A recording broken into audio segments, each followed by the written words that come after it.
بسم اللہ الرحمن الرحیم۔ السلام علیکم ناظرین، ساہیوال کی تحصیل ہے چیچہ وطنی، جس کے گرد و نواح میں چوری اور ڈکیتی کی وارداتوں میں خطرناک حد تک اضافہ ہو چکا ہے۔ ہمارے نمائندہ خصوصی کاشر سعید کے مطابق تھانہ صدر چیچہ وطنی کی حدود 39/12 میں چوری کی واردات کے دوران چور 7 سے 8 تولہ طلائی زیورات جبکہ 1 لاکھ روپیہ نقدی بھی لے اڑے۔ کرائم سین ٹیم فرانسک ٹیمیں موقع پر پہنچ کر شواہد اکٹھی کرنے میں مصروف ہے۔ ناظرین، یہ واردات تحصیل پریس کلب چیچہ وطنی کے سینئر کیمرامین کے چچا محمد رفیق کے گھر پر ہوئی، جو کہ گھر میں اکیلے چھت پر سوئے ہوئے تھے۔ صبح نماز فجر کے لیے نیچے اترے تو دیکھا کہ کمروں میں سامان بکھرا پڑا ہے، جس پر محمد رفیق نے اپنے قریبی رشتہ داروں کو چوری کی واردات کے متعلق بتایا، جس پر فوری طور پر تھانہ صدر پولیس کو اطلاع دی گئی۔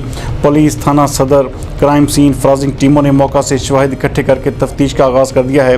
محمد رفیق نامی شہری نے IG پنجاب TPO ساہیوال سے ملزمان کو پکڑنے اور نقصان پورا کرنے کا مطالبہ کیا ہے۔